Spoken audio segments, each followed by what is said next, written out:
ക്രിസ്തുയേശുവിൻ്റെ ധന്യനാമത്തിൽ ഏവർക്കും സ്നേഹവന്ദനം.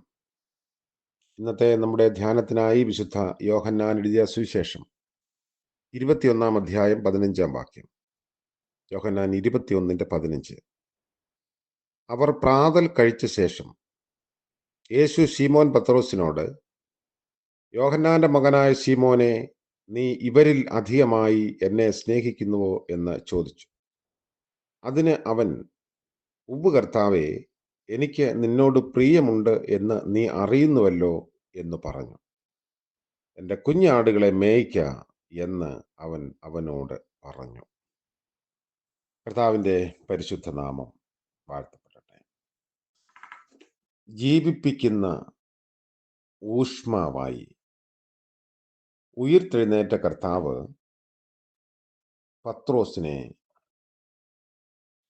ജ്വലിപ്പിക്കുന്ന രംഗമാണ് നമ്മൾ കാണുന്നത്. കടൽക്കരയിൽ കർത്താവ് ഒരുക്കിയ പ്രഭാത ഭക്ഷണവേള ഉയിർത്തെഴുന്നേറ്റ കർത്താവിന് പത്രോസിനെ വ്യക്തിപരമായി അഭിമുഖീകരിക്കുന്നതിനുള്ള അവസരമായി തീർന്നു. പൊതുവെ എല്ലാ ശിഷ്യർക്കും അത് യേശുവിനെ അഭിമുഖീകരിച്ച് യഥാസ്ഥാനപ്പെടാനുള്ള സന്ദർഭമായിരുന്നു. എങ്കിലും പത്രോസിന് ഒരു പ്രത്യേക അർത്ഥത്തിൽ അത് കൂടുതൽ പ്രസക്തമായിരുന്നു. കർത്താവിനെ തള്ളിപ്പറഞ്ഞതിലുണ്ടായിരുന്ന ആത്മനിന്ദയും ദുഃഖവും സൃഷ്ടിച്ച നിരാശാകുളത്തിൽ നിന്നും പത്രോസിനെ കരകയറ്റി ശുശ്രൂഷയിൽ യഥാസ്ഥാനപ്പെടുത്തുക എന്നത് കർത്താവിൻ്റെ ലക്ഷ്യമായിരുന്നു എന്ന് തോന്നുന്നു. ദൈവരാജ്യത്തിൻ്റെ താക്കോൽധാരി എന്ന പദവി കർത്താവ് പത്രോസിന് നൽകിയിരുന്നു. ആ നിയോഗത്തിൽ പത്രോസ് ഇനിയും മുൻപോട്ട് പോകേണ്ടതുണ്ട്. ആ നിലവാരത്തിലേക്ക് ഉയരുന്നതിന് ചില കാര്യങ്ങൾ പത്രോസ് ഉൾക്കൊള്ളേണ്ടതും അനിവാര്യമായിരുന്നു. 15 വാക്യം മുതൽ 17 വാക്യം വരെ കർത്താവ് പത്രോസിനോട് ചോദിക്കുന്ന ചോദ്യം 3 തവണ ആവർത്തിക്കപ്പെടുന്നതും അതിൻ്റെ ഉത്തരവുമാണ്. ഈ ഭാഗത്ത് നമ്മൾ ഒന്നാമത് കാണുന്നത് സ്വന്തം പരിമിതികളെക്കുറിച്ച് അവബോധമുണ്ടാകേണ്ടത് ദൈവാഭിമുഖത്തിൽ വളരുന്നത് അനിവാര്യമാണ്. കർത്താവ് പത്രോസിനെ അഭിസംബോധന ചെയ്യുന്നത് പത്രോസ് എന്നല്ല, യോഹന്നാന്റെ മകനായ ശീമോനെ എന്നാണ്.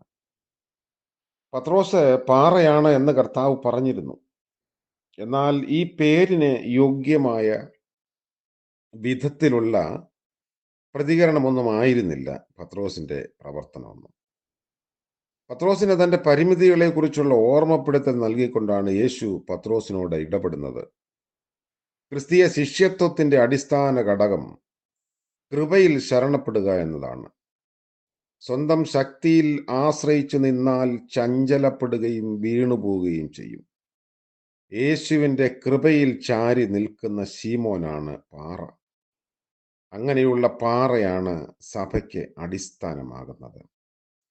ആരെല്ലാം തള്ളിപ്പറഞ്ഞാലും ഞാൻ തള്ളിപ്പറയുകയില്ലെന്നും യേശുവിനെ അനുഗമിക്കുന്നതിന് ഏതറ്റം വരെയും പോകുമെന്നുമൊക്കെയുള്ള ആത്മവിശ്വാസത്തിൻ്റെ ആൾരൂപമായിരുന്നു അന്ന് ശീമോൻ.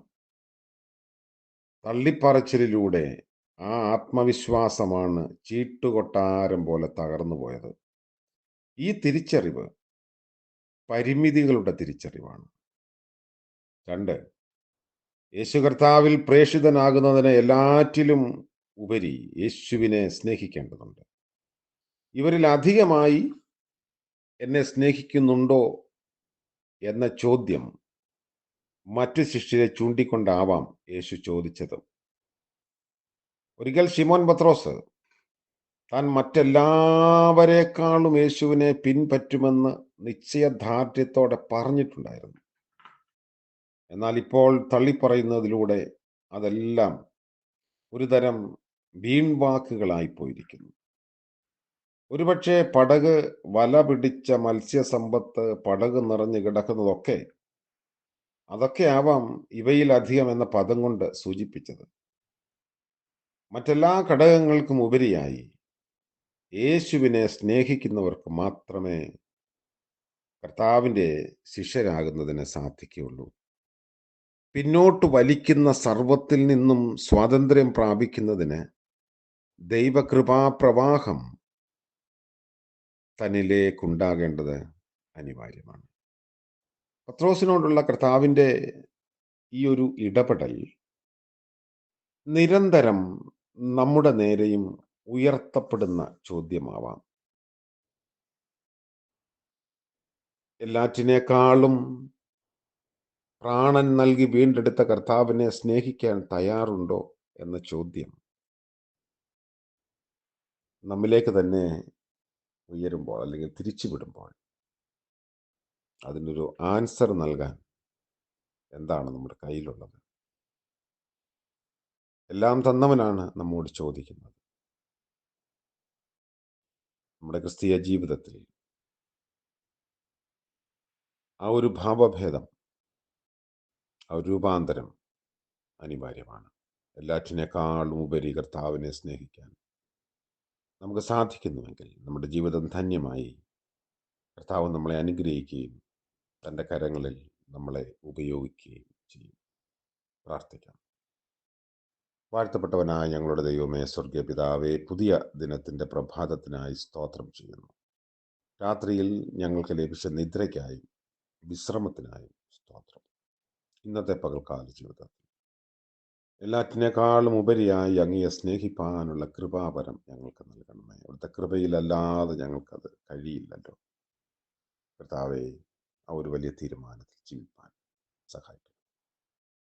ഇന്ന് ജന്മദിനം ആഘോഷിക്കുന്ന പ്രിയപ്പെട്ടവരെയും വിവാഹ വാർഷികം ആഘോഷിക്കുന്നവരെയും ഓർത്ത് പ്രാർത്ഥിക്കുന്നു.